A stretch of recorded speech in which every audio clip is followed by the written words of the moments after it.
Can we give it up for the sound team back there? You see all those busy people supporting us? They're rocking it. Okay. So, Tony, I'm sorry. I got some music in my monitors for some weird reason. Or Ryan. Okay, so if you're feeling extra funky, come here to the front, or just come out. This is called I'm Beautiful. We're going to celebrate our bodies and beauty, and this is your part. Are you guys ready? Where's all my fly girls and fly boys? There you are. Okay.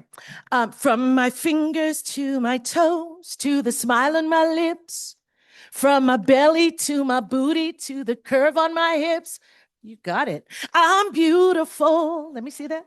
I'm beautiful. You guys got it? From my fingers to my toes, to the smile on my lips, from my belly to my booty, to the curve on my hips. Hi, Michelle. I'm beautiful. You are. I'm beautiful. Okay, let's go. Let's have fun. And you don't have to stay in your rows. If it's fun, come out. Okay, let's go. Thank you, Tony. Oh, and I'm going to just dance with you. So you can follow me. So first words are, I am feeling great today. Oh, I am feeling great today. Yeah. And I'm shining a light all over. I am feeling great today. Oh, I am feeling great today. Yeah. And I'm shining a light all over. Are you ready? From my fingers. From my fingers to my toes, to the smile on my lips, from my belly to my booty, to the curve of my hips. I'm beautiful. Say that out loud. I'm beautiful. From my fingers to my toes, to the smile on my lips, to my booty, to the curve of my hips. I'm beautiful. Yes, you are. I'm beautiful. You're so beautiful. Tell your neighbor.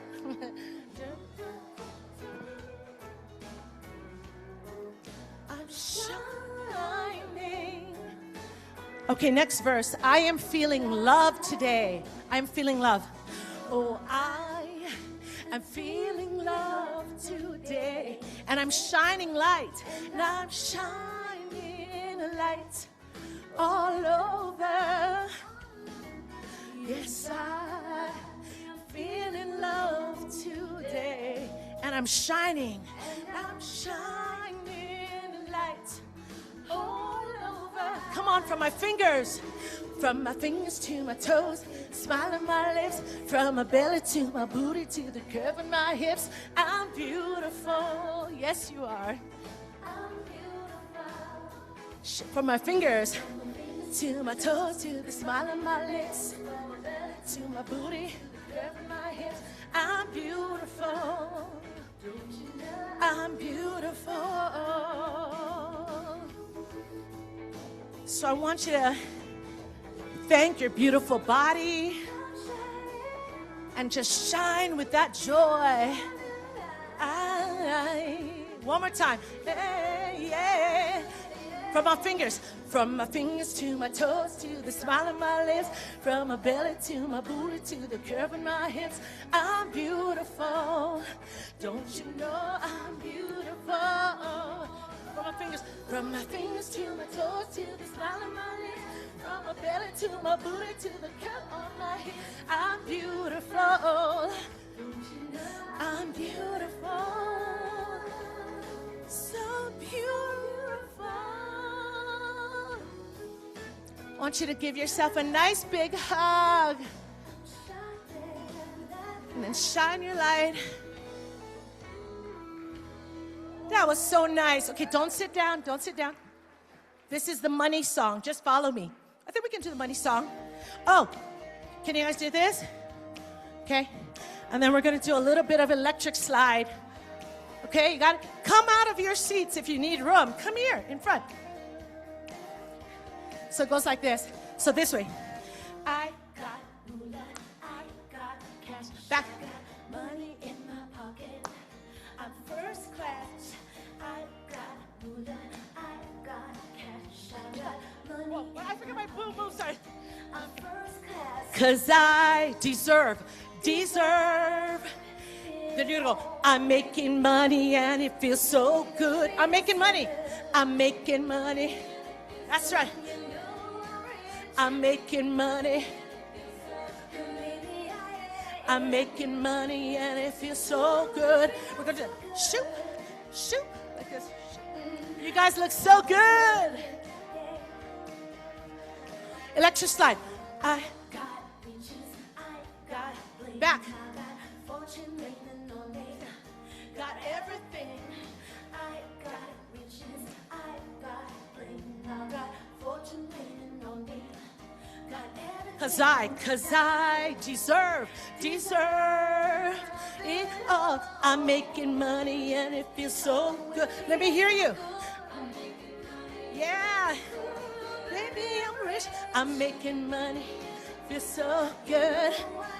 I'm making money and it feels so good. So good. Cause I deserve it.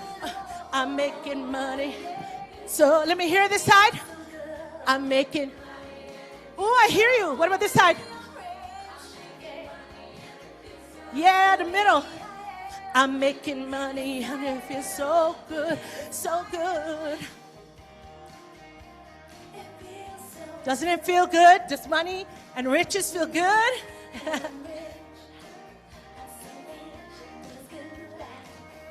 Da, da, da, da. You guys are incredible. So I'm going to ask you to grab your seats. Isn't that what we're here for? This rich, abundant life that goes way beyond money. So I'm going to catch my breath as y'all come in. Okay. 15 years ago, I had a mystical experience with a kahuna, a wise shaman in Hawaii. She made us pick up the water, pour it on our head. Sun, it's like the sun turned on. She tied up her sarong. The tide rose. Giant turtles appeared. She said Hawaii is the healing heartbeat of our planet, and this aloha is here to heal the world. She asked me 15 years ago to learn how to oli, this sacred Hawaiian chant. I've only seen Hawaiians oli. I'm a pop songwriter and I'm Filipino, so I said, no, thank you. Fast forward to last year, I have a new podcast called Aloha Rising, and I thought, Kumulena Ala Brown, thank you, needs to be on it. So I call her up. She said, Faith, I'll be on your show. When are you going to start your training? So as I fall off my stool on our Zoom, I was supposed to be a part of a prophecy event she received in the 70s from her kumu. And she said, the four winds have called me to share this healing oli with all of you. So here I am, Filipino pop songwriter. Not the one to do it, but I am, because it's my kuleana. It's my responsibility. So I invite you to take a deep breath in as I share a chant given to me by her called O Vau Noka'ai, written by Morna Simeona, who was the one that brought forward the whole Ponopono teachings. And it's about you coming out of the darkness, you bright light. O Vau Noka'ai, Pua mai au mai, ka po'i loko, o kamalamalama, o Vau Noka'a, ka maoli ola, o Vau Nokapo, ke kaile mavaho ai, o no I ke apau e. Ka ai ke kino iho na mea pau e. Ka ai au ai kupia o na nue nue. Mavaho ai o na kaya pau e. Ka ho mau mau o na mana o a me na mea pau e.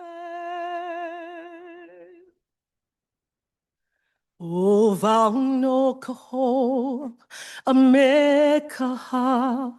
He huna ka makani nahe nahe, ka hua huna o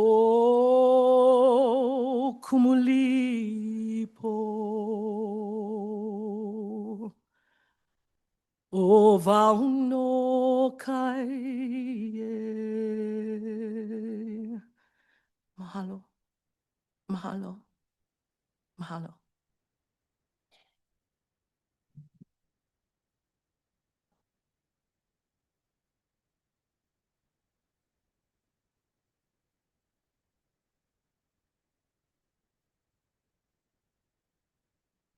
Thank you, beautiful Faith Rivera. What a touching and sacred way to move us into our time. Thank you so much. And again, I invite you to visit all of our musicians at their tables and with the QR, and y'all know what that is all about. So we give our thanks. Thank you so much. So I hope you had a good lunch. I thought it was beautiful. And that you are ready for more. Because now what you are going to hear are the executive reports. So these will be reports from our executive director and treasurer, our leadership council, and our spiritual leader. But first of all, I get the privilege and the pleasure to start us out by introducing our elected leadership council members. And so if you're in the room and I call you, you're invited to stand if you choose. And if we could hold the applause to the end, that would be wonderful. So we have myself as chair. We have, yeah, we are a bunch of independent spirits. We have Claudette Gadsden as our very able vice chair. We have Justin Arbuthnot as treasurer. We have Charlie McClung as our secretary. We have our member, Linda Bremer, who is completing 6 years on our council. And she brought a lot of value and a beautiful, beautiful spirit. So we thank her for her time. We have member Tracy Brown. We have member Stacy Hilton. We have member Daryl Jones. And we have member Robin Rice Olmsted. We also have our spiritual leader, Soni Cantrell Smith, and our executive director, Tye Minckler. Now we get to clap.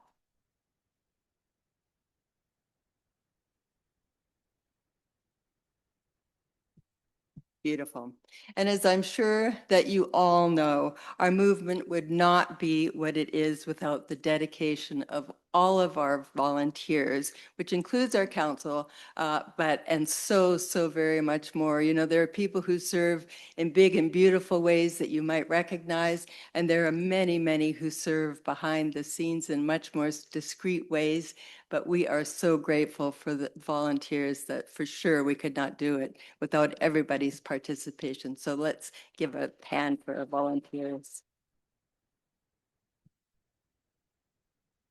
And so now I get to welcome up for their presentations our council treasurer, Justin Arbuthnot, along with our executive director, Tye Minckler, to tell you about our 2025 financial updates.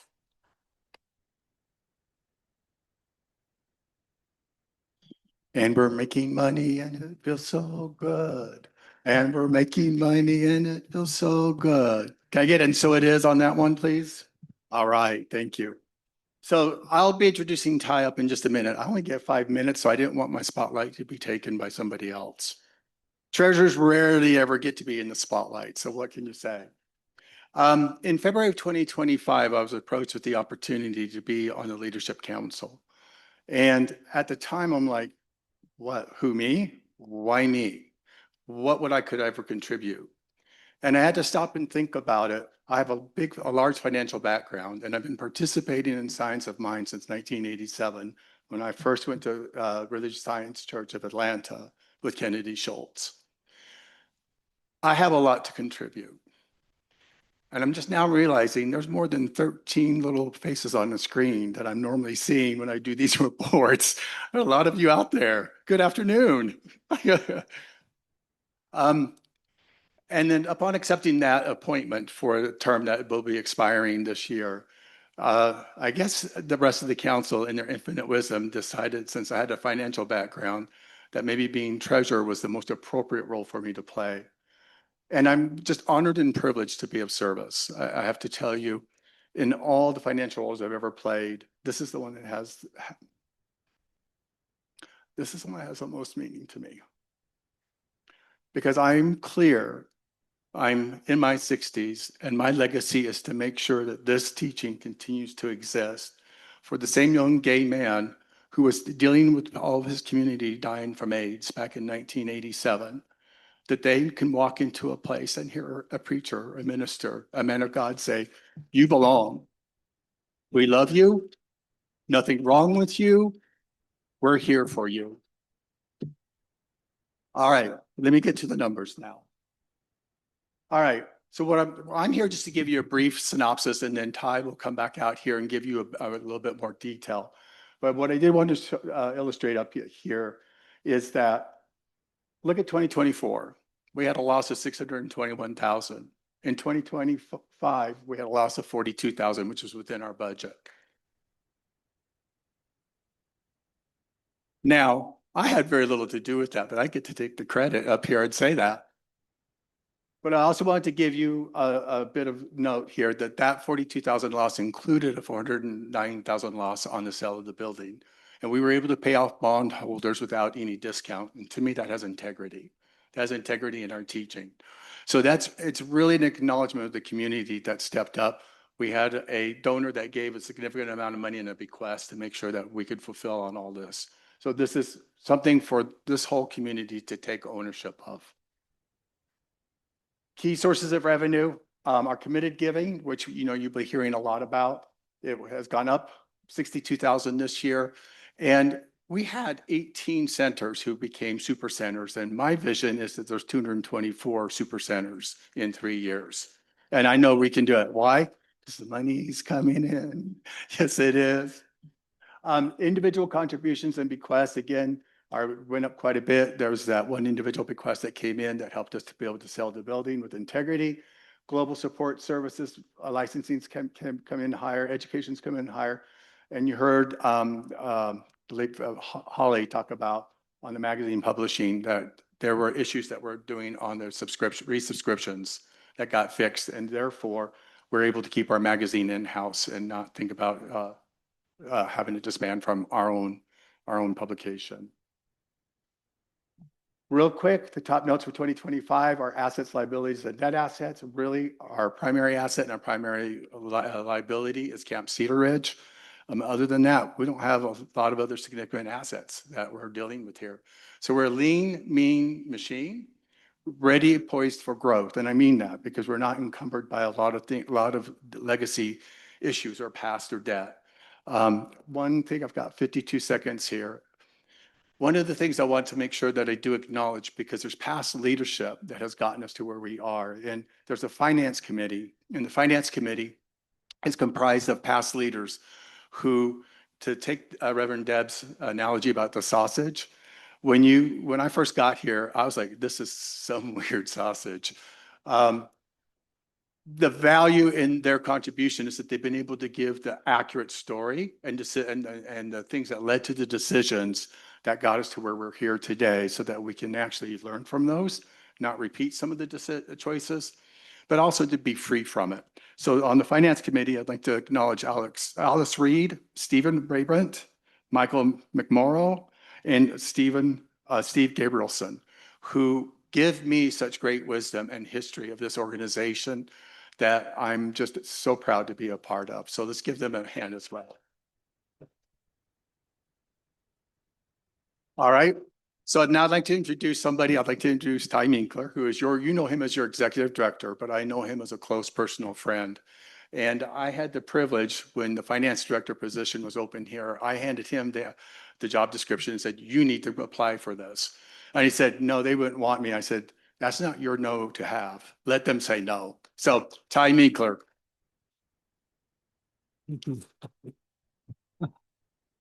Best. Thank you, Justin. Yeah, he's hard to say no to, as you can see. Good to see you all. I want to tag on to Justin's notes here, his treasurer report. He didn't mention that the audit is done. Essentially, the Leadership Council needs to bless it, but the Finance Committee has seen it. Audit is clean and good, and essentially, we're a little bit off from these numbers. These numbers were estimated from, February when I had to turn the reports in, but we're close, within a few $1,000s. So it's really good news, all in all. Where's the clicker? There we go.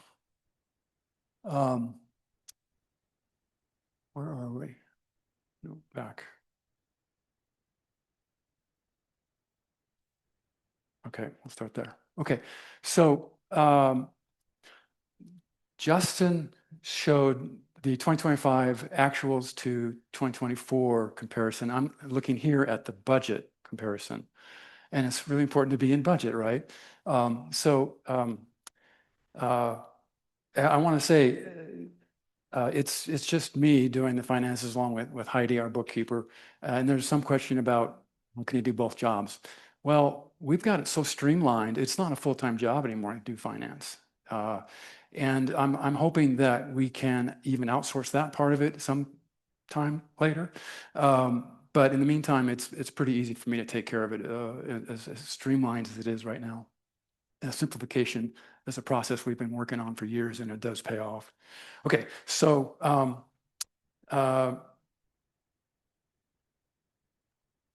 wonderful result for 2025. Comparison to budget, again, a major bequest that helped us essentially get out of the building, as Justin was saying, and those results are within budget. We did have a budget adjustment that allowed us to be represent a $50,000 loss as still being in budget with the abundance plan, actually. So we'll take a look here at individual forward-facing departments, starting with the education. As you can see here in 2025 versus 2024 actuals, they had a little bit less revenue, but we didn't have Holmes Institute revenue in 25, right? We closed the Institute, Holmes Institute, at the end of 24. But on the flip side, you can see expenses are down by $160,000. And that's because Holmes Institute was rather expensive to keep open. And as painful as a decision as that was, we were losing about $100,000 a year in the Institute. So for a decade or more. And so I think it was unfortunate. Maybe that could have been saved, but that past was long gone. So we needed to make that decision. And you see the result, there's a substantial improvement here in the education department. In publishing, as Justin mentioned, we had a major turnaround thanks to Holly and team, $109,000 improvement in revenue for the year, and at the same time, $80,000 reduction in expenses. So that's a huge turnover. You can see. Thank you. Thank you. So a major improvement, almost $200,000 improvement in the results in publishing alone. That's a substantial change in 1 year. Okay. Okay, global support services also saw a slight increase in revenue and a slight reduction in expenses. So there was an improvement there as well. Now looking at trends over the last 4 years, you can see the bottom line there, $600,000 losses in 23 and 24, big losses, painful losses, a lot of restructuring. We tried to have a break-even year in 24, but revenue went down by $600,000 again, as it did the year before. And so we experienced, again, another big loss. But as we reported, now we're back in stable operations, break-even, essentially operating at break-even. And in 26, we did the same thing, setting up a break-even budget. Now, break-even isn't ideal. That's hard to manage. There's no room for error or any opportunities, take advantage of an opportunity. So ideally, I want to set up a budget in the future years with a 5% net revenue so that we've got some maneuvering room and a little bit of safety, right? That's just smart budgeting. But in the meantime, we are we are bare minimum. We can't make any more cuts without cutting and hurting services. So I need you all to know that. But I'm knowing that it's going to get better. So here is a simple pie chart showing that we have a third of our budget revenue coming from committed giving from you all in the communities. And it's important to recognize that that is the backbone of our budget. We also have events providing some revenue, obviously publishing about 17%, global support services 14%, education, individual donations, etc. So I want to talk about this for just a minute. This is a chart of committed giving over the last few years, and you can see it's a pretty substantial decline there. And there's a lot of reasons for that, and I'm assuming some of that was because of the turmoil that happened in 20 and 21 in the Home Office. It was a lot of churn and turmoil, and there was no director for a while, executive director, and so I can understand how you might lose confidence. But we have stabilized now, and I think we're on the upswing. As Justin said, I'd like to see 224 supercenters in the years ahead. We do have a goal of raising our pledges this year yet. Our budget is based on the $1,040,000 and pledges, and those are actual numbers for the prior years. So $1,040,000 we got in 2025. We're budgeting on that basis. Pledges came in at less than that. Pledges come in after you have to do the budget. So we have a $100,000 gap right now, which is not good. It's survivable, but it's not good. But I'm also knowing that we're going to get people encouraged and excited about upping those pledges even yet this year so that we can thrive. And this is just the truth of the situation. So that is the report for finance for CSL for this year. Thank you.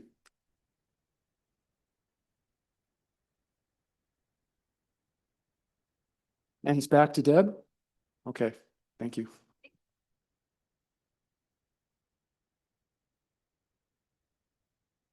No prayer for me.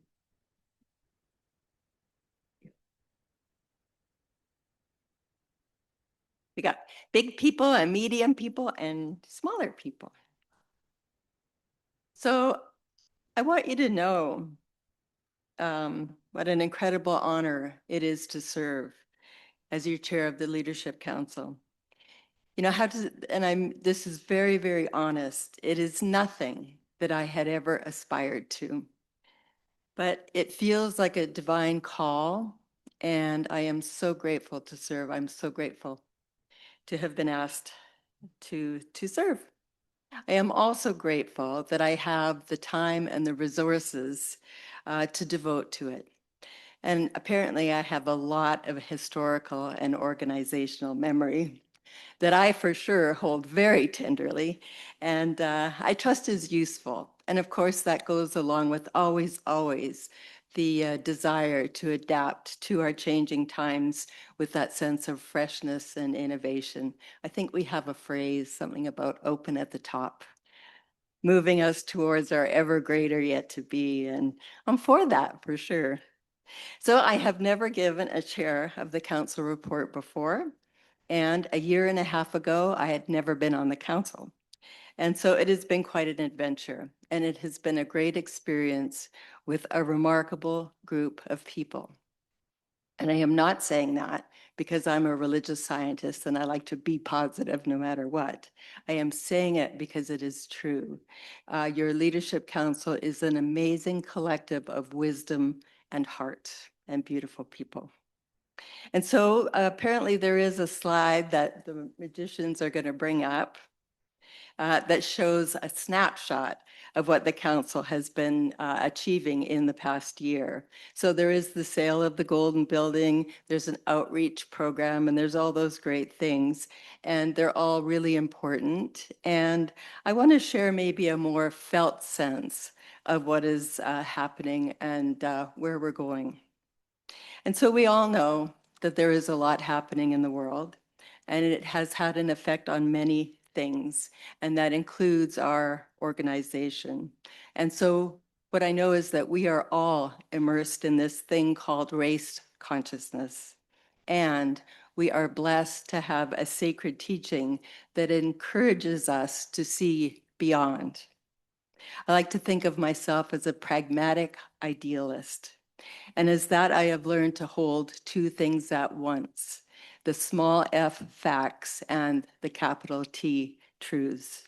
And so CSL as an organization has gone through some facts, change, instability, and some loss, as Tye mentioned, and that's people and money. And yeah, we are saying the quiet parts out loud.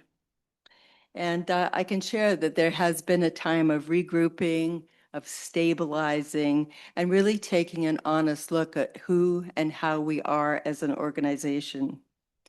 And this started well before my time on the council. And so I want to thank the previous councils, and particularly our past chair, Dr. Alice Reed, for instigating that. And that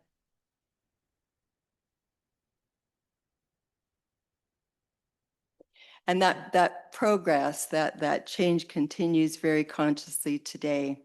And this includes things like looking at our staffing, our processes, our IT, our education, our global outreach, and significantly, as again, Tye and Justin mentioned, our financial systems.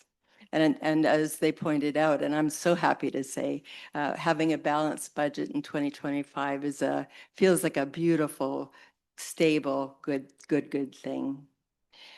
One of the things I really want you to know is your council is dedicated to transparency, and that is amongst ourselves at the council. I was going to say council table, but it's really the council Zoom table. And transparency amongst all of you, those who we serve. And toward that, the council has been reaching out personally to our communities. We also host monthly connection calls, which are very purposely designed for two-way conversation about what's happening. Additionally, our financial information is posted monthly on our website and is very deliberately brought to those connection calls for closer discussion. Soni also hosts, Dr. Soni hosts the Tune In Tuesdays, time of listening, just listening together to what's topical and kind of up for us. Now, one of the key responsibilities of the Leadership Council is the hiring of the executive director. And one of the most important decisions we made this year was hiring Dr. Tye Minckler for that position.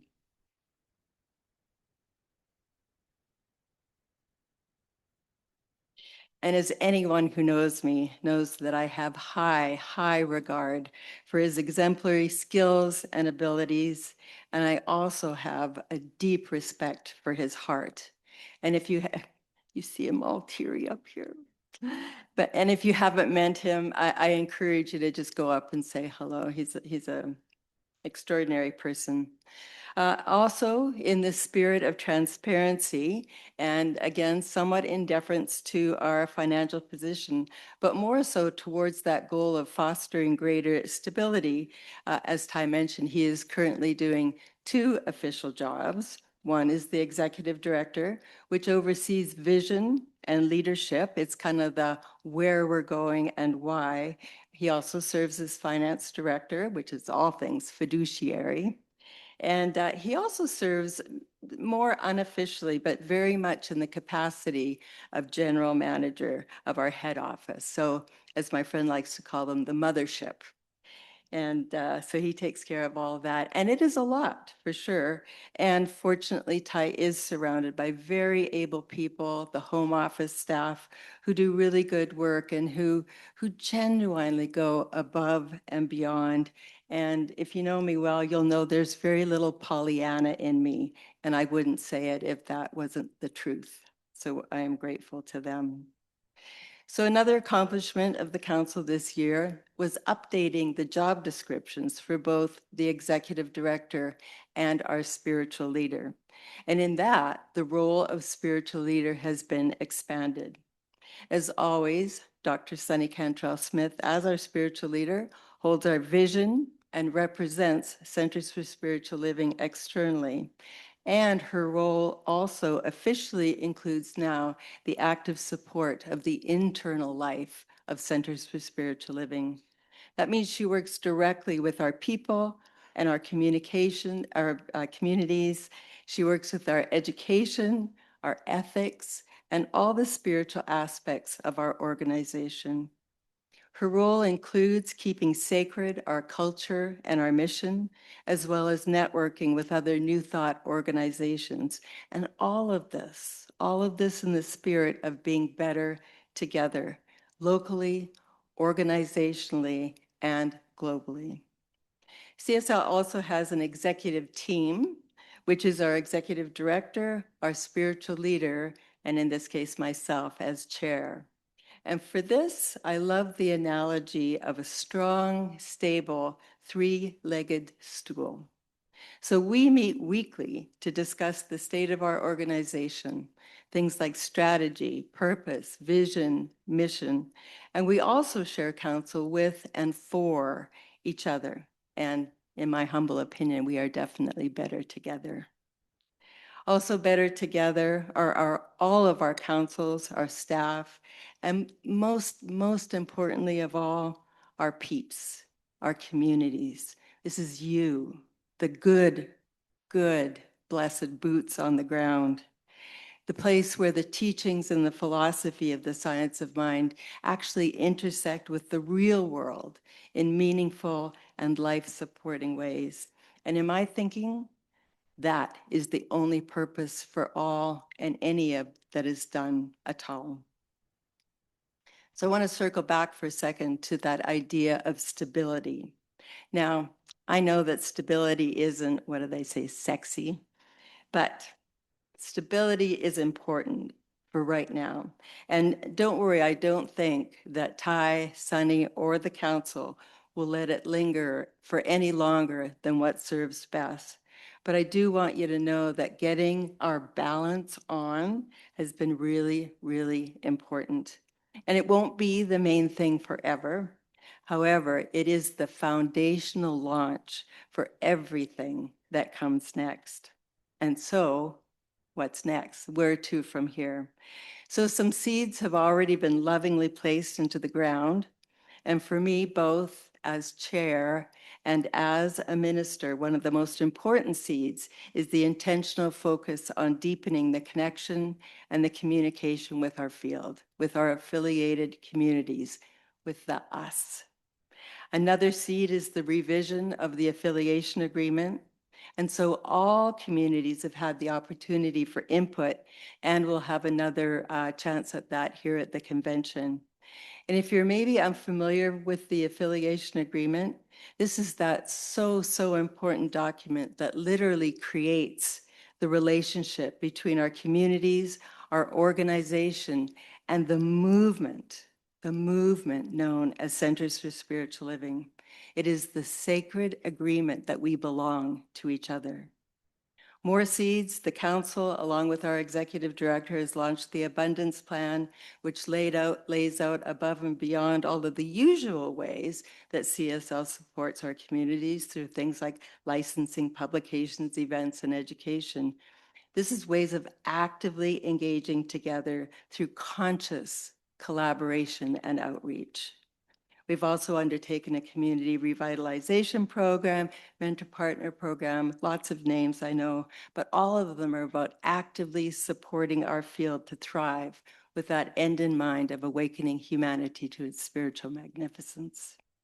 So to close, even though we are living through times of great change, I know that we recognize the spiritual principles that undergird our teaching that are so very required in our world right now. I heard what Dr. Soni said last night.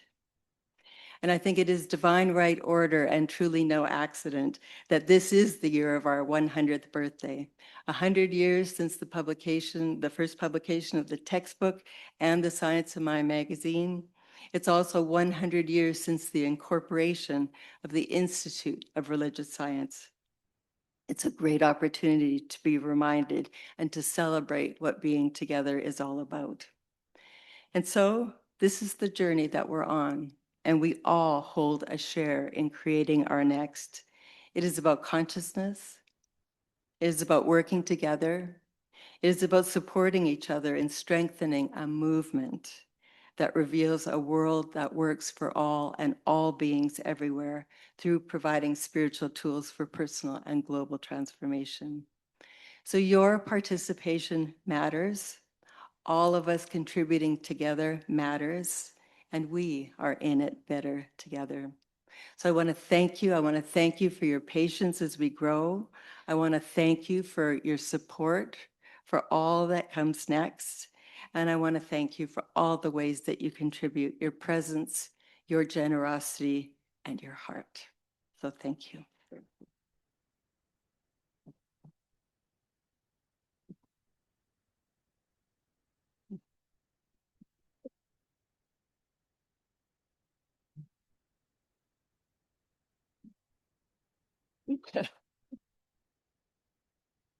Aw, thanks. That's the best ever.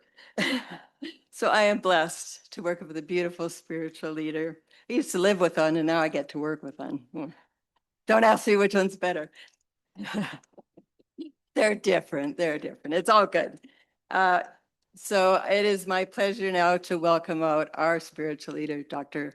Soni Cantrell Smith.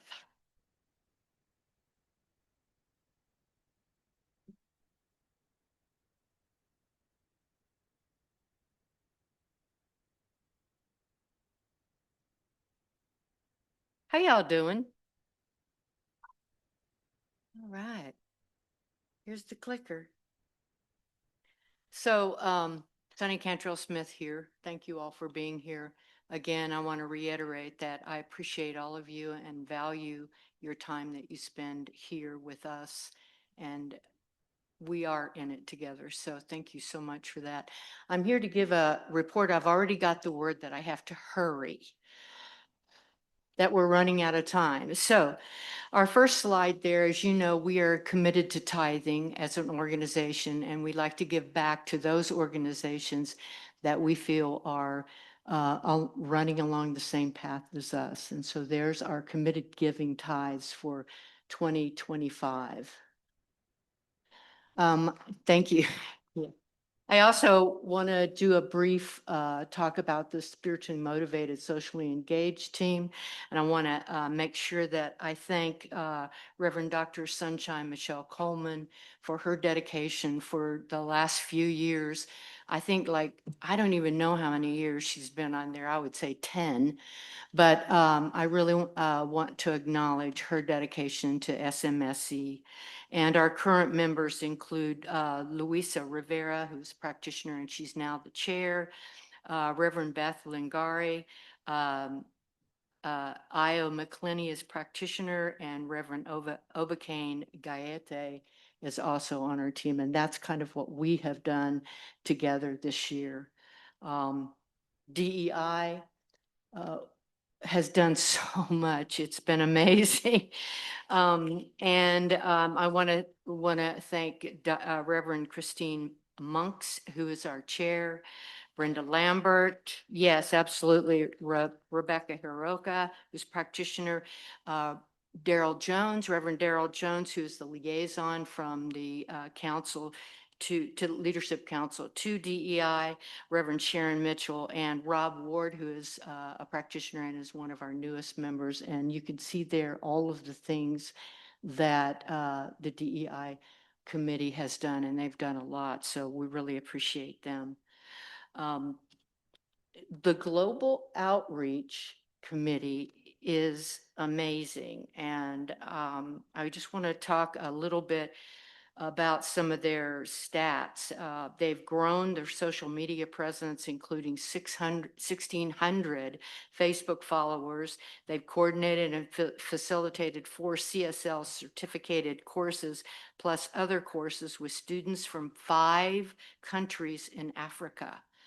And I want you to understand that some of these areas in Africa do not have internet, so they have been teaching classes on WhatsApp. Think about that. And some of them in the middle of the night. Yeah, really.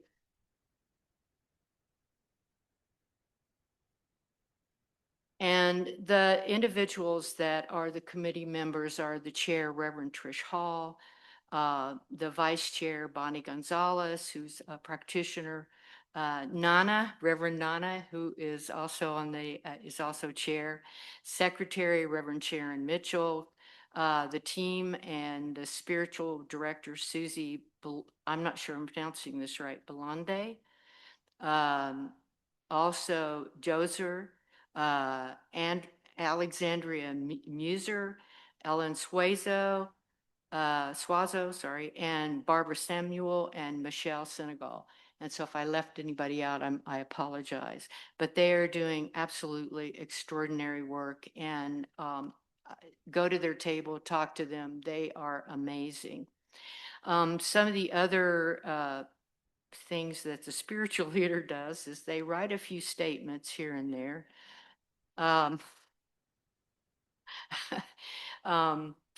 Working with teams and task force. I work with the visioning team, the events team, the marketing team, sacred activism, the affiliated agreement task force. My outward facing job is CSL conferences and gatherings, ordinations, installations, troubleshooting for affiliated communities, New Thought Fusion, working with Anton, and Unity, which you will hear from later, who I'm very excited to introduce, the executive director for Unity, Jim Blake, later. He's a wonderful man. I've also attended several communities. I've gone from Tampa to Sarasota to Cape Coral, Oakland, Oakland Center, Heart and Soul, East Bay, Portland. I've included going to Anton and INTA. I was also in Memphis with several faith leaders from other faiths, including Dr. William Barber, for MLK Day, and to issue a prophetic response to the election for 2025. I support and serve on many, many different teams. I don't know if you know, but we have 27 committees, task force, and teams within CSL. So that's what I do, and I love it, and I'm so grateful to do it. I think it's been one of the biggest blessings in my life. So I thank you all for supporting me as I end my 3-year term for a spiritual leader for Centers for Spiritual Living. Thank you so much.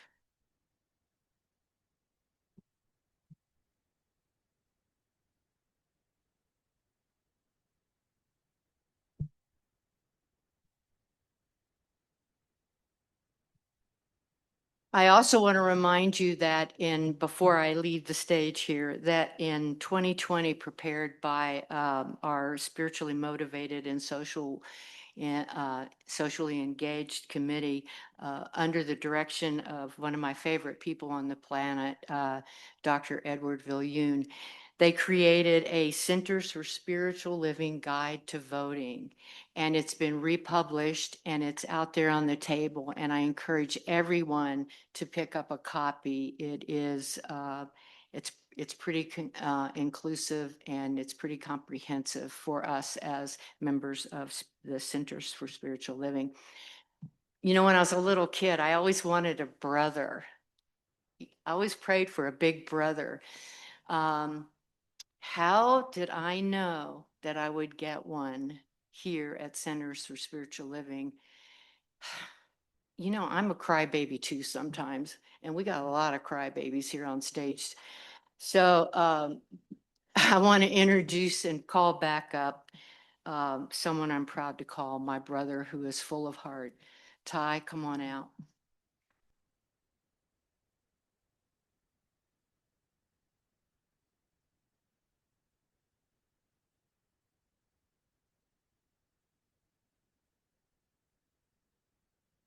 Wow. So I'm not a professional speaker, but I don't like being behind the podium. I've never liked that. I feel like it's a separation somehow. So good afternoon again, friends, and welcome. And for those just joining us online, perhaps, my name is Tye Minckler.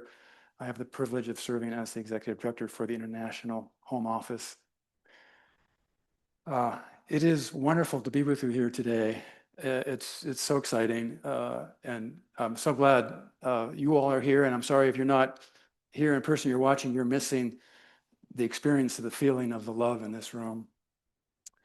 It is an honor to serve as the Executive Director for the Home Office. And I want to take a minute to thank the Leadership Council for trusting me with this role last December. I'm also especially grateful for the support from Reverend Dr. Soni and Reverend Dr. Deb. Thank you for the kind words. You humble me. They are part of the dream team. I spoke of the dream team earlier today, home office, including the directors and all the staff, and they are part of that. It's been a wonderful support. It was not an easy transition, as you might imagine. I didn't, as Melissa and Z said last night, I didn't train for this. So happy to step in and serve, and it has been fun. I think we are having fun. But it was a bit of a transition, and Soni and Deb have been remarkably supportive to me this past year, and I'm so grateful to them. I want to talk about, well, first of all, I want to take a minute. Is the Jamaican cohort here? Yes.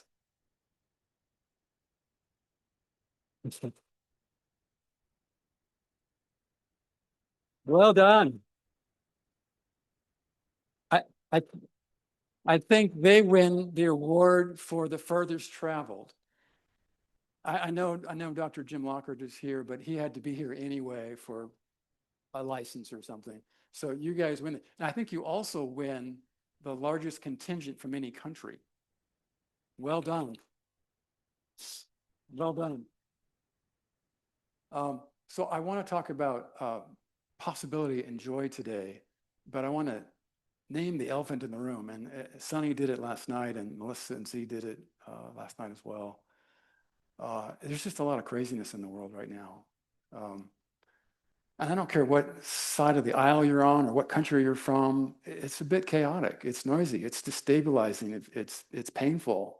And we know the world's never been a paradise in that sense. There's always been war and strife and disease. I think maybe it's maybe a wave we're doing right now. So it's a bit more than what has been considered normal.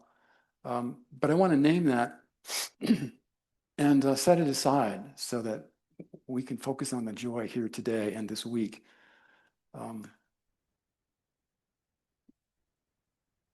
I know that we can hold two things as true in our minds at the same time. And so it's because we can choose our thoughts, this moment matters. When we can gather like this, it's really all the more important, because when we gather in consciousness, we remember who we are. We are going to remember that above all the noise and chaos, there is one love, one life, and we are expressions of it. And I can tell you, this room is full of love. I can feel it. So that connection, that kind of connection touches me deeply. And that's why I'm here today. When I didn't grow up in this, I have to forgive me, I've got allergies or something. I didn't grow up in this teaching, as some of you know. When I walked through the doors of CSL Tacoma 4 years ago, I was not in a good place. Some of you know this, and I'm embarrassed to say how not a good place it was. I have had a privileged life, I admit that, and I have had wonderful experiences in my career, success, but I was in a bad place. But when I walked through those doors, it changed my life.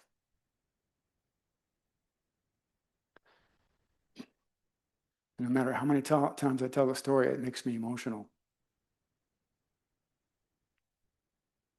I felt like I belonged there for the first time. I felt like I fit in. It was love and connection and compassion. It was real. No dogma. I experimented in my 20s trying to be born again, and it didn't work for me. And nothing against that, those who want to go that route. There's all sorts of paths to enlightenment. But I was sort of anti-religiosity ever since. And so for me, discovering this was really a blessing.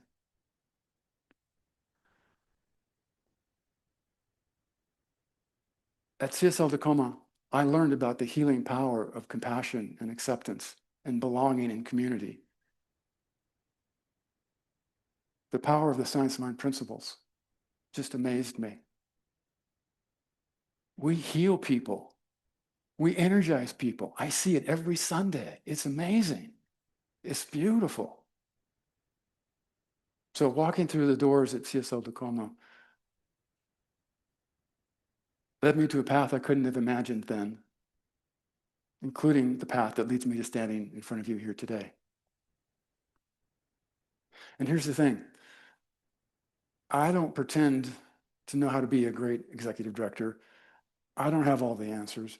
I don't know what all the communities in our community across the world need or are experiencing or want.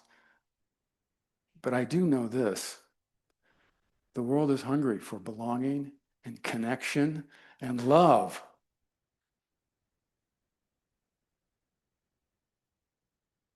People are yearning to connect, to be reminded that they matter, to be welcomed, to be loved for who they are. People are hungry for the tools to manage their thoughts and to understand their purpose. And that gives me tremendous hope, because that's what this movement knows how to offer. That's what's changed my life, and that's why I think that this movement has so much potential, because if it can reach me, there's a lot out there like me, right? So that's why I believe this moment this moment is ours. This is our movement moment to show up boldly, compassionately, and authentically, not to fix the world, but to love the world, to love in the face of the ugly realities, to embody the spiritual truth we teach, to be living examples of belonging and acceptance. And that brings me to the work we're doing at the Home Office. I started talking about it last year. I think we do this incredible work with the magazine. You all know about it. It's a critical publication. The teaching classes we offer are critical. The work of the global support services and helping communities and the licensing that we offer is essential. All of the work we do has been essential, but I don't think it's sufficient. I think we need to be proactive, and that's what the abundance plan is designed to offer. We initiated it last year, and it's our way of being proactive with our communities to meet their needs, understand what they need, and meet them where they are. It's not just a set of programs. It's based on a vision of how we co-create a stronger movement by resourcing communities so that they can offer belonging and acceptance to a world that wants it and needs it. Whether it's the Evergreen Fund, the revitalization program,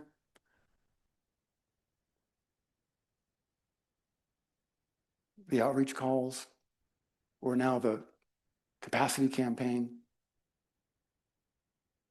This is our collective yes to make sure our communities don't feel isolated, that our leaders feel supported, and that the Home Office is serving communities where they are with what they need. And while I don't have the data from these new programs yet, I have stories.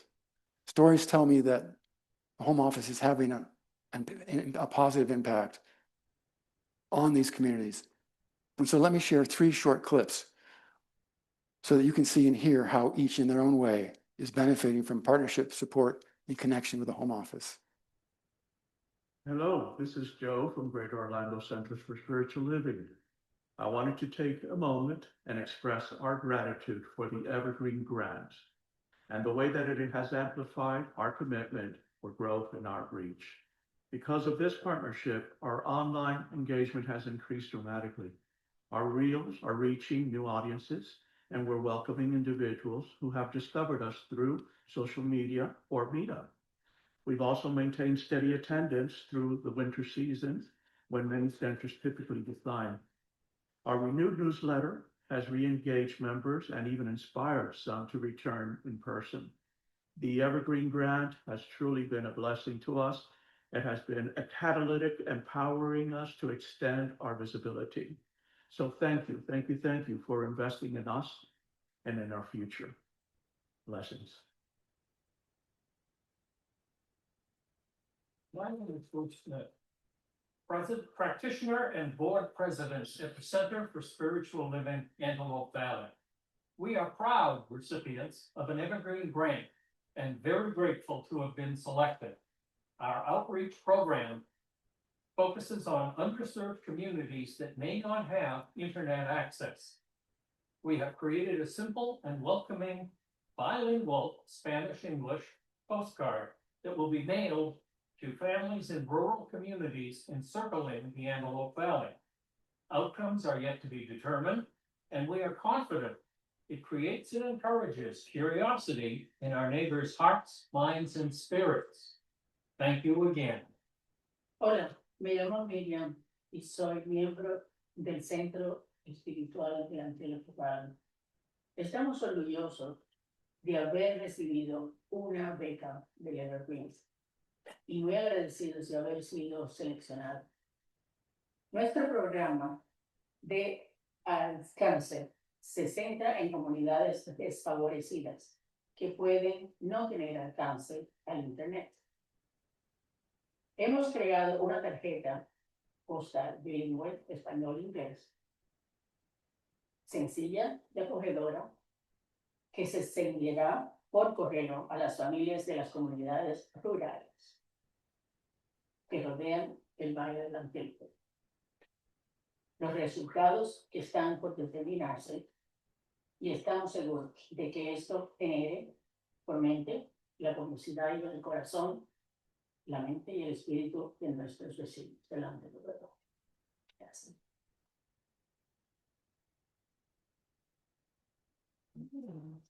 Thank you, Tye, for giving me the opportunity to share a little about one of our international study groups. I am Trish Hall, Chair of Global Outreach Committee for Centers for Spiritual Living. We have a study group in South Gucha near the town of Kisii, a few hours west of Nairobi, Kenya. Thanks to funds provided by the Evergreen Grant Program, Centers for Spiritual Living has made a big difference in the lives of a whole community. South Gucha is blessed with a strong leadership team composed of Oyagi Evans, together with Moy Evans, Paul Atunio, and Trusilla Atuto, all of whom are dedicated students of science of mind. They and other community members share as they learn, transforming the lives of more than 60 children and their families. We just wanted to thank you again and thank the coordinators of the Evergreen Grant Program for making it possible to up-level the learning environment in South Gucha, Kenya.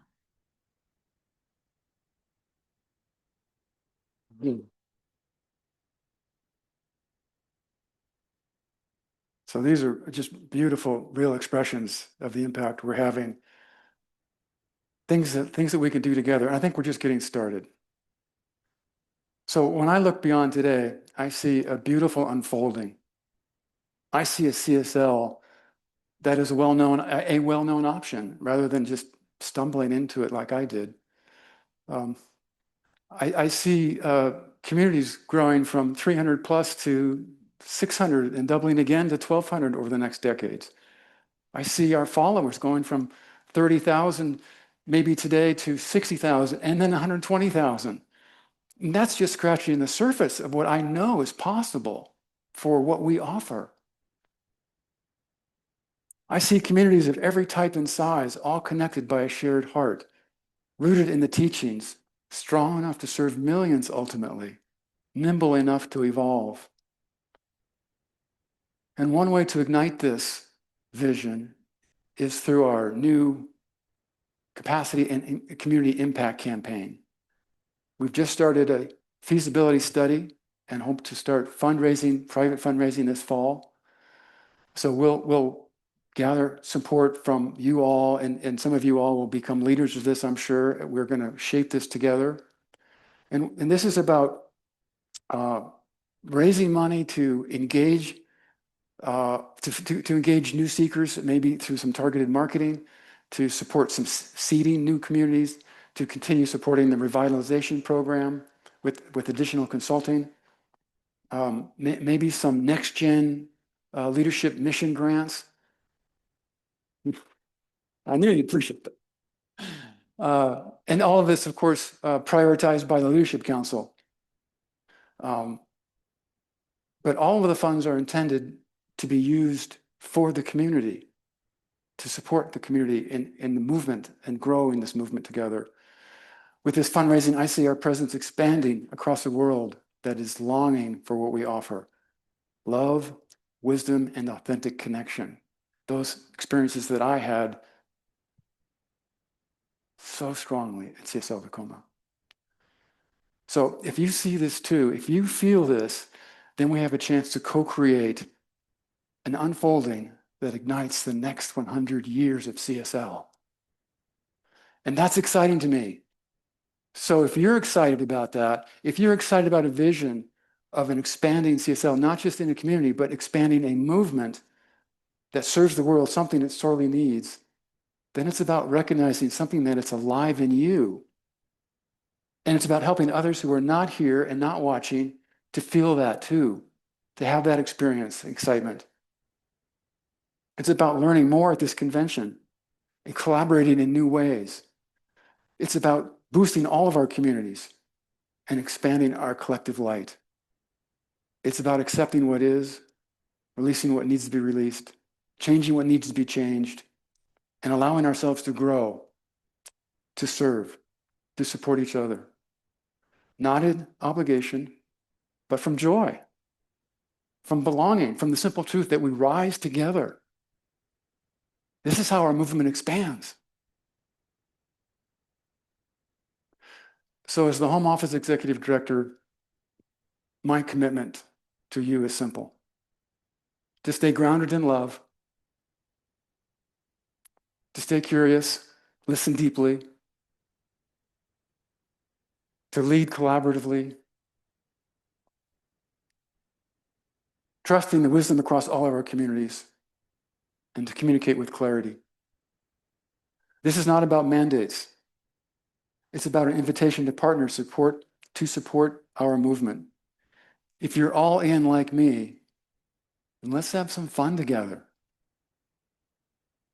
Let's ignite some new passion, engage others in our communities, and grow this movement.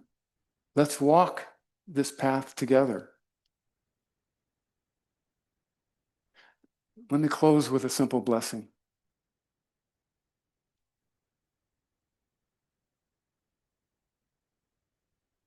May we remember that we are each instruments of spirit, that we are each unique expressions of love itself in the world.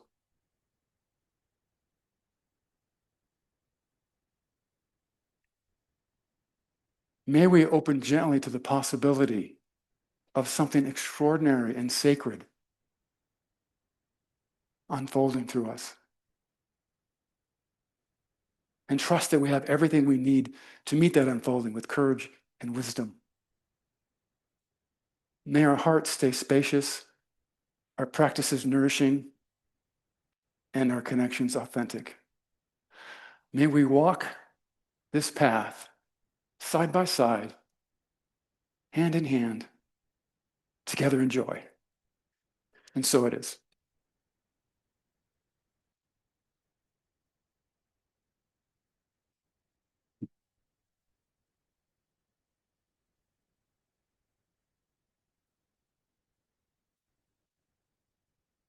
Thank you.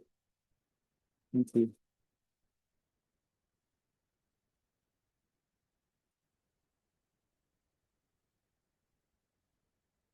And now, to close us out in the spirit we have been carrying all day, we have the gifted Jason Warner, a voice and presence that never fails to move a room.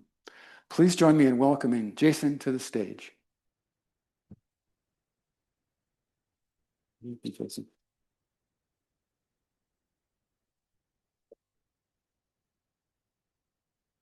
I'm grateful to be here. Looking forward to tomorrow's workshop. I have a workshop tomorrow morning. Music is medicine.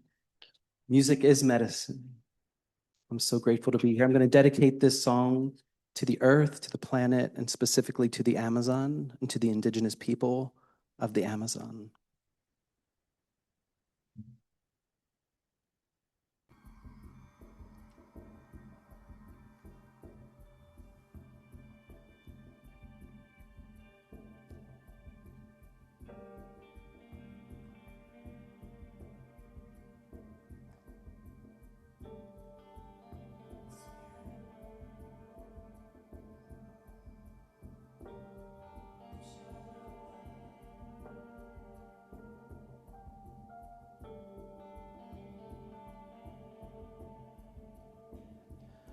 Floresta quanto eu te amo.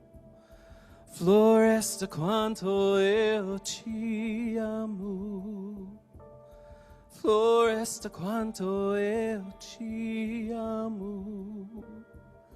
Floresta quanto eu te amo. Yeah.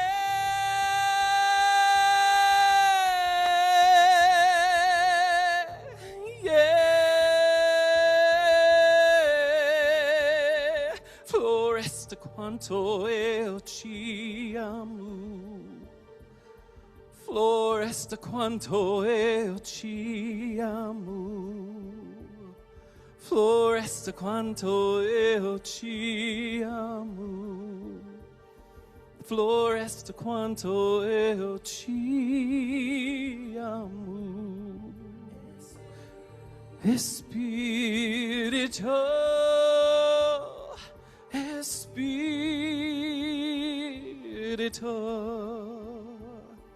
Floresta quanto eu te amo. Floresta quanto eu te amo. Floresta quanto eu te amo.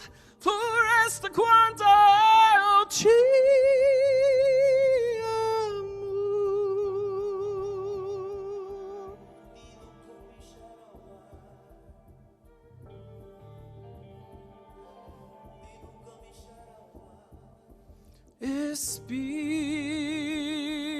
Espírito, Espírito,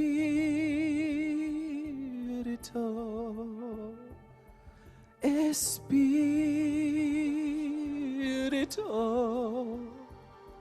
Espírito,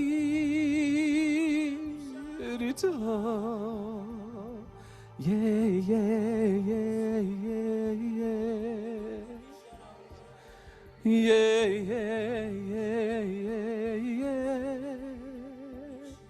Medicina quanto eu te amo. Medicina quanto eu te amo. Forest, I love you. Medicina quanto eu te amo. Medicina quanto eu te amo. Medicina quanto eu te amo. Medicina quanto eu te amo. Medicina quanto eu te amo. Medicina quanto eu te amo. Medicina quanto eu te amo. Medicina quanto eu te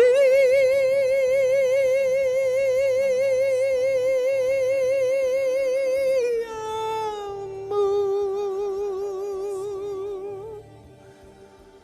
Espírito, Espírito,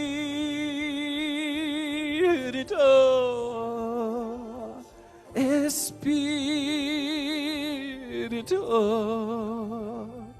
Espírito, Espírito, Espírito. Forest, I love you. Forest, I love you.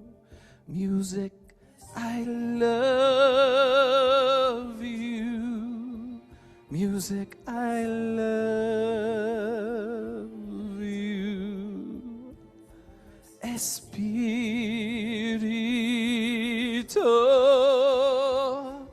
Espírito.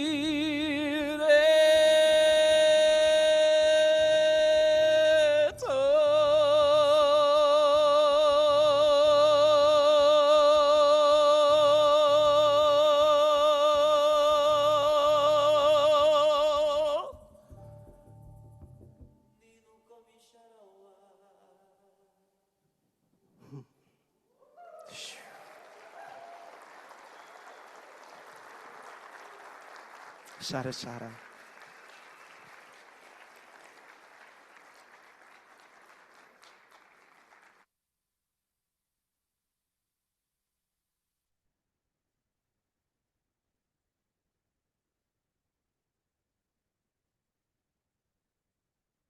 Oh, beautiful, beautiful.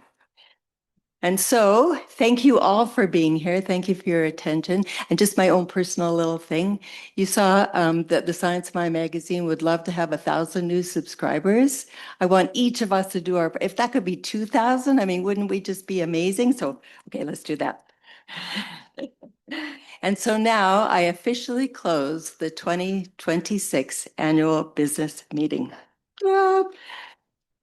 And so Ty's going to say something, and then Soni's going to do a closing treatment, and then we're going to move into our delegate Q&A, the question and answer time. That'll just flow right from this. If you have no questions, you're not a delegate, you're free to leave after the closing treatment. And anyone is welcome to stay, but a reminder, only delegates can ask the questions. And so. Something.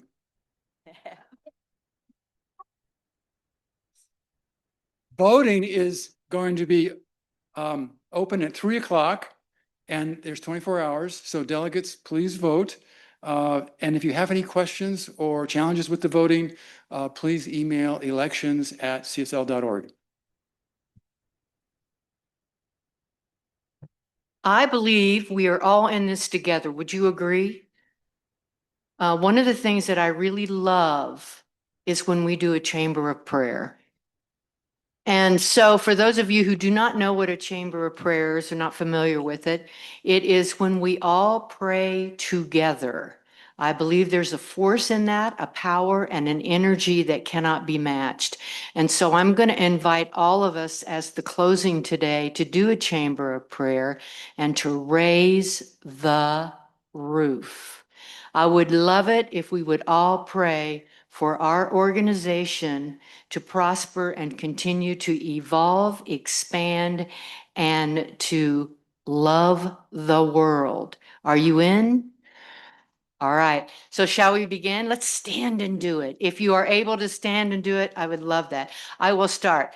There is only one power and one presence, and I know this power and presence right here and right now as the Holy Spirit, as that awareness of centers for spiritual living. So I know right here and right now that this power and presence that I speak of, creating out of itself every minute, every second, everything, is truly that power and presence. That is love, that is abundance, that is prosperity, that is joy, that is love. And as I knew this to be the truth of God, I know it is the truth of our organization that we too are one as this beautiful and amazing centers for spiritual living. And so I know right here and right now that I speak my word for this organization, knowing that as God is prosperous, as God is abundance, that I see all of Centers for Spiritual Living's accounts now and continually filled with an all sufficiency of visible funds to meet all of its needs, wants, desires, and commitments with a divine surplus to share and to spare. I know right here and right now that as God evolves and is the foundation of all, that this organization, Centers for Spiritual Living, is expanding, evolving, flourishing, and nourishing this entire world. And so I am so grateful to know this truth and know that we are centers for spiritual living.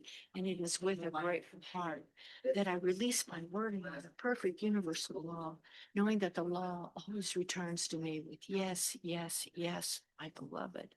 Yes, yes, yes, yes. And so it is. Yes.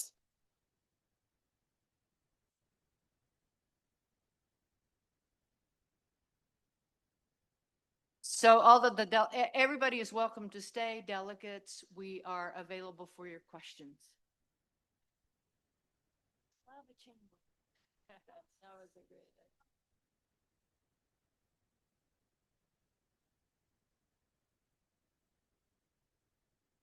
And so as you're leaving as well, I will just remind you that this will be the delegate Q&A right after. And afterwards, there is an executive team listening circle at 3:15 in Tuscany Ballroom 12. And that's the time your executive team is available to you. So that's at 3:15.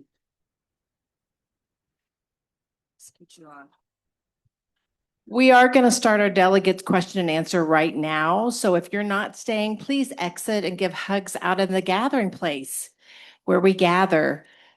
But any delegates who have a question, please line up at the microphones on either aisle and we'll begin to take questions.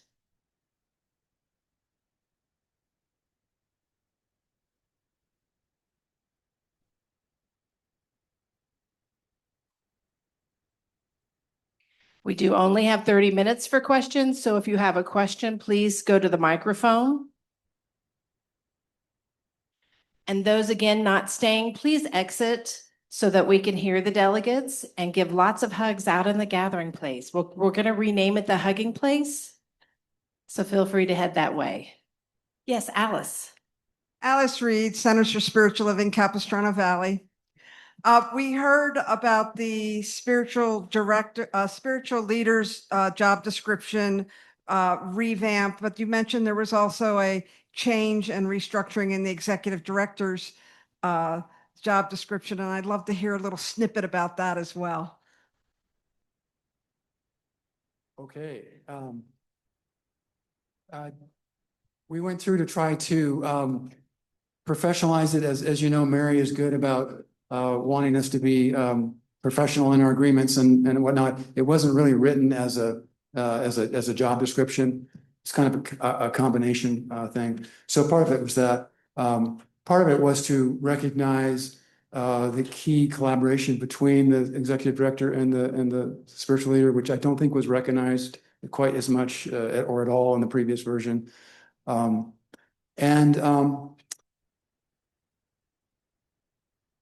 I can send you other summary, but I can send you that, sure. trying to clarify what the role looks like today, what the focus is. So, oh, follow up. Okay. I have just a little follow-up. Did any of that impact the ODM? Any of those changes impact the ODM at all? I don't think so, but the truth is we need to revamp the ODM anyway because it still has field leader in there, things like that. So bylaws and ODM are on our list to kind of look at, but I don't think that has any impact. So I just want to remind everyone, this is a delegates Q&A, and according to our bylaws, only delegates can ask questions. So if you have a question, you're not a delegate, talk to the delegate for your center and ask them to step forward and ask the question. Thank you.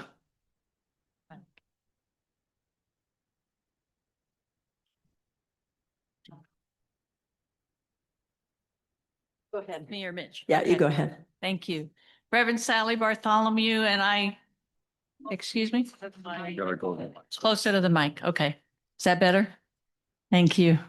Reverend Sally Bartholomew and I'm representing Consciousness Caravans, my focus ministry. But the question that I am bringing to the floor comes from Dr. Reverend Jim Terrell. Are we ready to receive the question? All right. Okay. Mind if I? Is it okay if he reads it? Or is that not part of our? Yes. Should be you, Sal. Okay, I'll read it. Delegate, you should read it. What resources that would answer the following questions? What is the game plan for growth? I'm going to list the questions and then how does the organization propose to support churches or centers in accordance with their mission to provide spiritual tools for personal and global transformation? How are they going to do that? Do we have data from the past, such as the Evergreen Grant, which I think has been communicated today? And how does one access growth data for the organization? And some of the information was in the presentation. So I think that the questions are about how does the home office support our centers? Maybe speak a little bit more broadly to that than was given in the presentation. And what is our plan for growth and global transformation? I'm going to take the first part and talk about some of the work that the spiritual leader does with home office, with Nan especially. And that is really helping to support centers who are going through transitions. Now, whether that transition is a minister who has left for whatever reason, we help with interim ministry, but also there are communities that are experiencing difficulties. And so, which can be a whole range of things where the board and the minister, for example, don't see eye to eye. So one of the things that we do is go in and support the board and support the minister in restructuring and helping them to come to consensus for their communities. There's other things that we do as well, which is what Tye talked about earlier, supporting our communities with the Evergreen Grant. And we are constantly looking at how we can support our communities through outreach, through talking to ministers and communities personally, asking them what they need, what they desire, how can we support them, how can we help. And so I think that trajectory that we're on is really, really important. And the other thing is, you have to let us know. You know, we don't know unless you tell us or ask for help. So that's part of the responsibility we have together, right? Yeah, thank you, Soni. That's great. We'd like to talk to Dr. Jim directly. I know he had concerns and wrote to us before. We do need to have conversation. It's not one-sided. As I said earlier, I don't have all the answers. We're trying to learn how to support the communities and support all of you. It is a two-way street. There's not mandates. It's about finding the right path together. We don't have the money to do a lot of what I would like to do right now. That's what the fundraising is going to be about, our new campaign. And I'm excited. I think that we could raise, tens of millions of dollars, I'm believing. And that's just scratching the surface, even that. And with that, we can really set up some programs to support communities. Again, prioritized by the Leadership Council, who represents all of you. And again, won't be perfect, but we'll find a path that really helps us grow this movement. Thank you. Hi there, I'm Reverend Charlene Banks. I have to remember the Reverend, recently licensed. Hello, all of you. All right. And I'm the senior minister at Center for Spiritual Living, Leesburg, Virginia. But I also walk another path. I'm a leading global technology trainer. I've been building apps and technology for 35, 40 years. How old am I? 62. Since I was 18, I've been building apps. I am an award-winning AI trainer for Google and for Microsoft. You talked about 100 years, and I'm here for the next 100 years.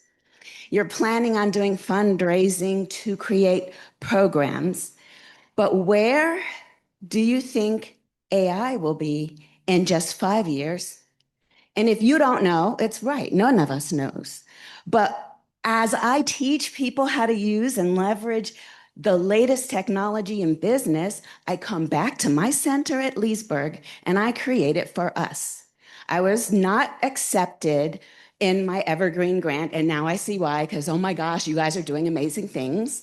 But I picked 4 of the 6 things I'm doing and I offered them to get funding. And when I was turned down, I just built it anyway. And I'm doing that for me. But I also wonder how many of us are afraid of AI. I haven't heard your stance on AI. And I just don't know that if you're not embracing and communicating where you are, I get excited about this. You could hear it in my voice. I just don't know if we're really prepared the way we need to be prepared. So 2 questions. Are your eyes open? And are you looking forward? And I've met you. You and I have talked. I love everything you stand for, Tye. I want to know where you stand now. Oh, I thank you. AI is inevitable, right? We've got to embrace it. And we are at home office. My eyes have been opened. I certainly don't pretend to know anything like you, of course, but oh my gosh, I've been using it a lot to help summarize documents and add some columns and do things. I mean, it's just a lot of stuff. James is working with us through some learning lunch programs to help us at the home office all embrace AI. That doesn't mean we're doing enough. And so I'd love to have your input. I do remember your grant submission. My hope was that we could at the home office partner with you, even if it wasn't something that we could support through the grant. It wasn't prioritized by the committee. Yes, But I'm ready. Didn't have enough staff ready and available. You don't need staff. I've got agents. Okay. Scienceofmind.ai. That's all I'm telling you. It's already up. Just hit me up. Let's go. Let's go. You don't have to have the funding. The funding comes. Okay. Let's just go. Email me. Okay. Thank you. Before we get to you, Sunshine, I also want to talk about that because I work with the visioning team. They're doing extraordinary work, and we're using AI to summarize all of our visioning. And it's coming out with reports that are unbelievable.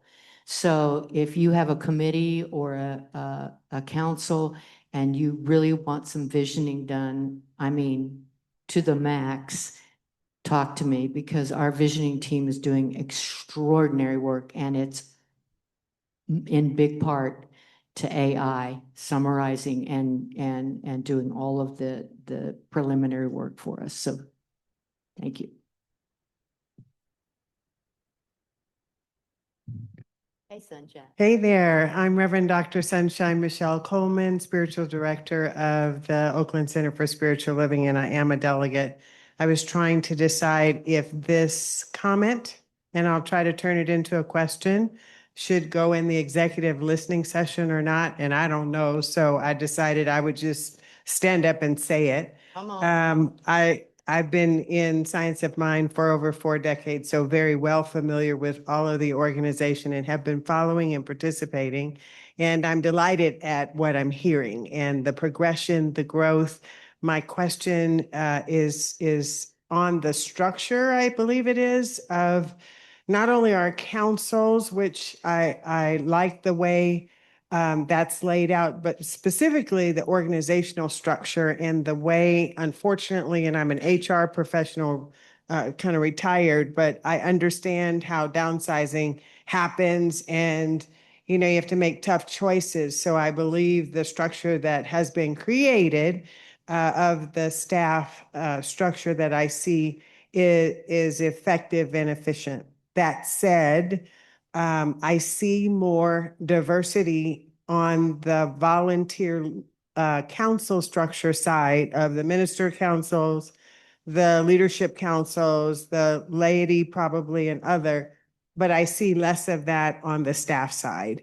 And it kind of, I've known that before. It's not new. It kind of broke my heart today.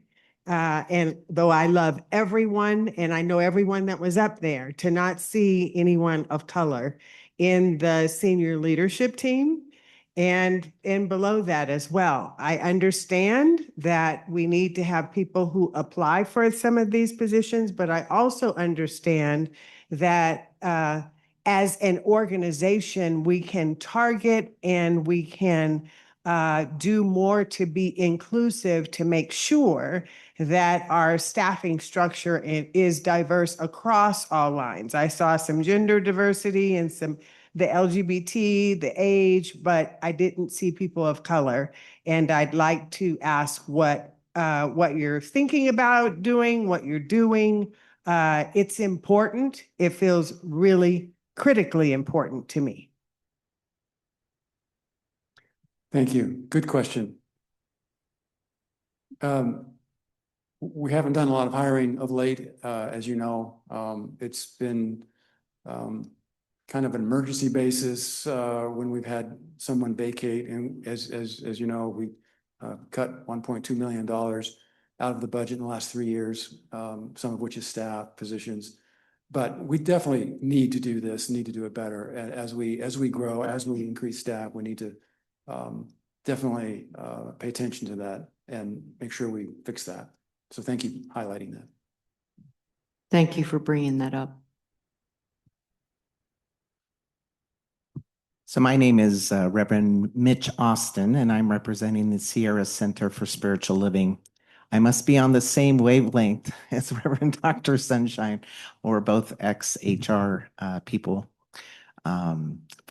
Having run organizations, but in various sectors, I am incredibly impressed with the way you've streamlined this organization and kept its soul. I've seen a lot of damage happen in this process, and I'm overwhelmed with inspiration on how well you've done. That being said, I'm curious, because I know buildings don't serve people, people serve people. We had a magic wand and we could give you 1 or 2 people to hire to increase your ROI. Who would they be, number one? And how could we support fast tracking that to happen? Say again the question. If you could hire 1 or 2 people to maximize return on investment, right, which would lead to other hires and resources, who would that be? And how could we support that and fast tracking that to happen? Because you did the hard work. Now we need to help. Well, we have 2 positions open now, 2 half-time positions. One is an education a curriculum specialist, and then the other is to help Mary now in events as Matthew transitions to publishing full-time. So those are the 2 critical positions. Beyond that, longer term, I would love to hire a marketing professional. That's For my targeted answer. marketing for all of the communities. We need that. And then we also probably need a fundraiser, a senior gift officer to really boost our fundraising efforts. Thank you for that answer. I'd love to see what that number is, and I would love to try and support that effort. Thank you. Thank you. Hi, how are you? I'm Reverend John Adams. I'm with CSL Nashville. I guess my question is really, I've heard a lot about more or less retrospective on what happened this year and last year and so forth.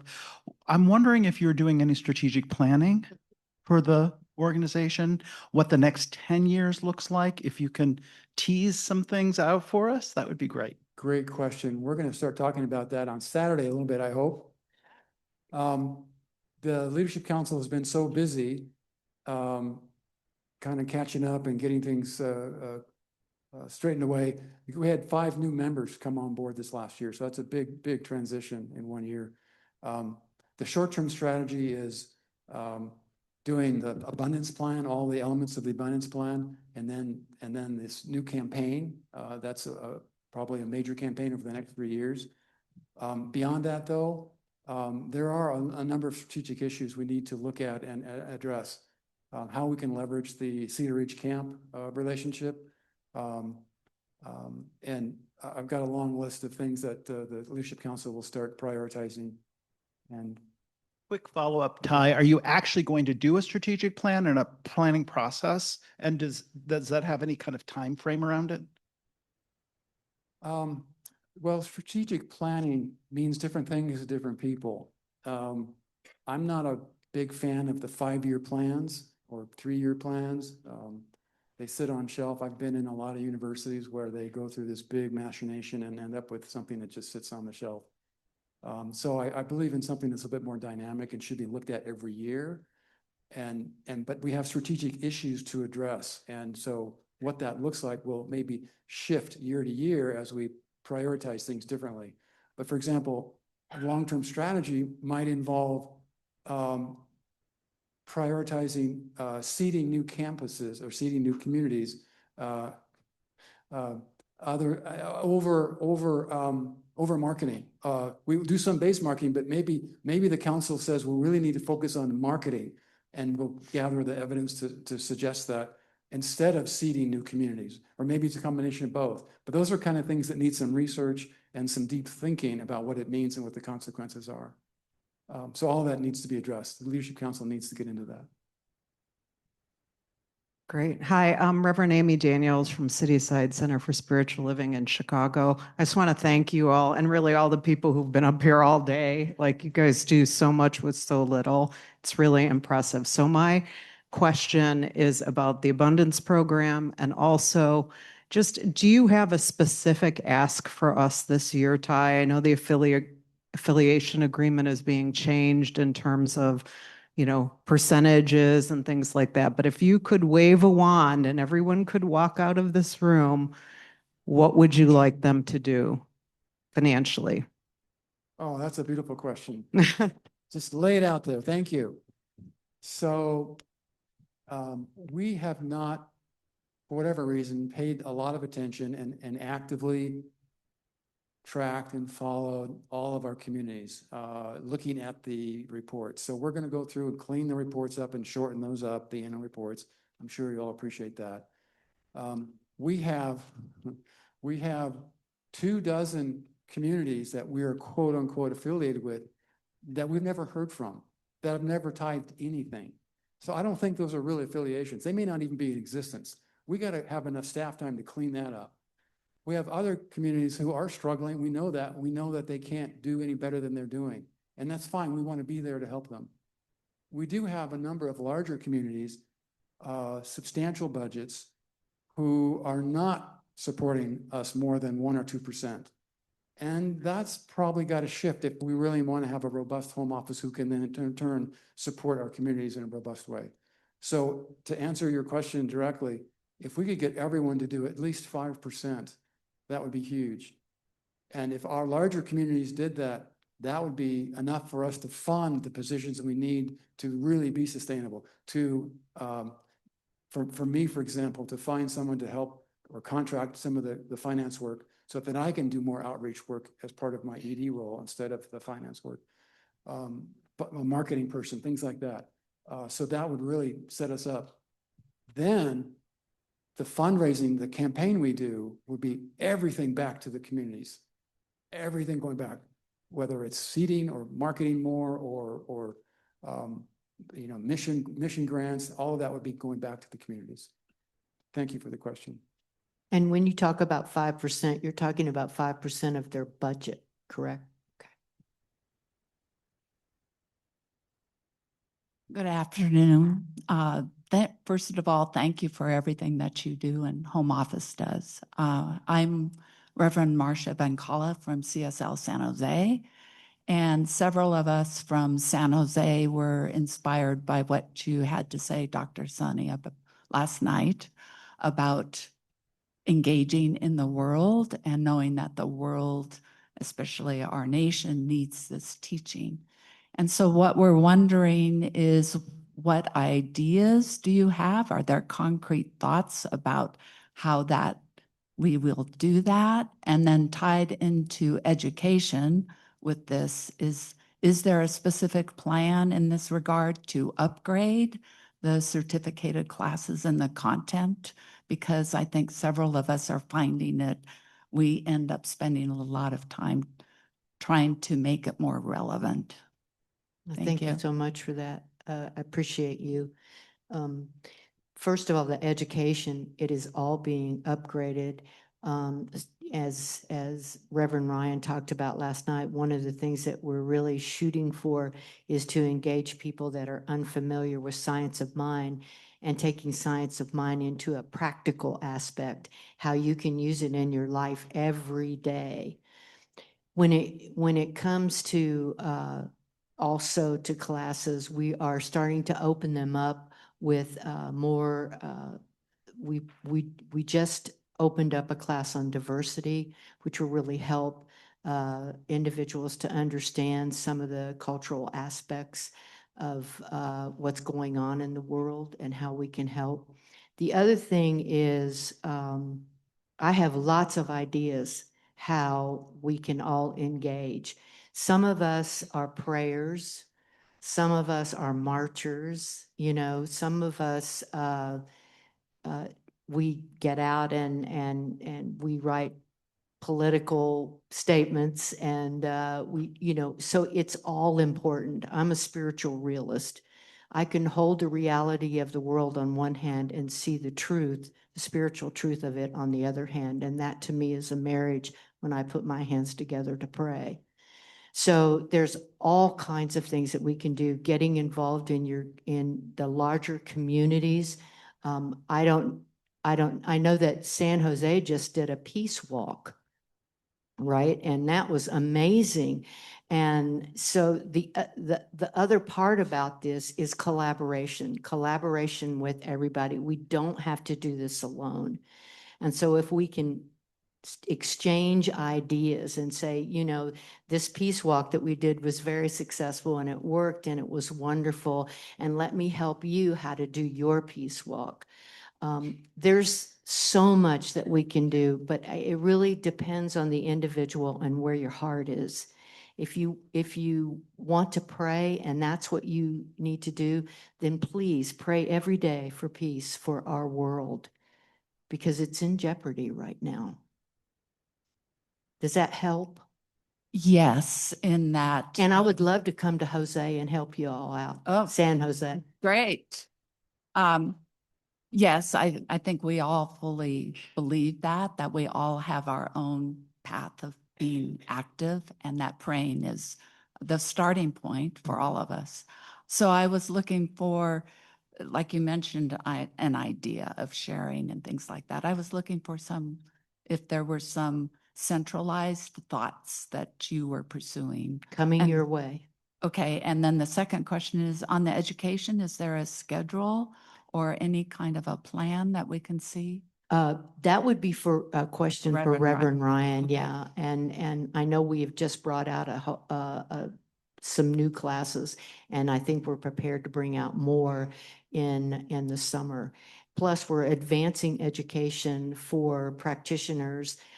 If they want to take a particular path of study, we're going to support them with new classes. For example, if you want to take being a spiritual coach, we're having a class on just.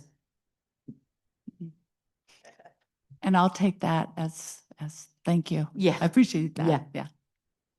And I still want to come to San Jose. And I still want my T-shirt, Jamaica. We only have time for one. I noticed that Ty got his, but I haven't gotten mine yet. Unfortunately, we only have time for one more question, but then these three are going to be in the executive team's listening session, which is going to take room in ballroom 12 starting at 3:15. So in just one moment, they're going to run over there. So just one more question, please. Oh, this is a quickie. I was just curious, how has the transition been over this period of time from in-person staff to virtual staff? And what impact has it had? What's the growing edge? Yeah. Well, I wasn't there when there was the building, so I can't talk about that. But I think it was eased because of COVID, because people were used to working away from home. And then when COVID was over, only a couple of people kind of went back to the office, and then obviously cuts to personnel meant there weren't as many anymore. We only have about 20 full-time equivalent right now as it is. So I was there for a couple of weeks in my first year, and it was just empty. So it wasn't really fun to be there, quite frankly. And so it's working really well for us. It's always better to meet in person, and this is the first. I didn't say this, but this is the first time I've met many of them in person. So that's been wonderful. I think that's necessary to do. If we're saving money on the building, we should at least have a chance to gather at these meetings. But it's gone really well. It's surprisingly well for us. More regional events.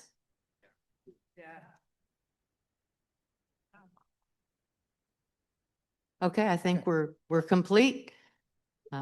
Thank you all so much for being here.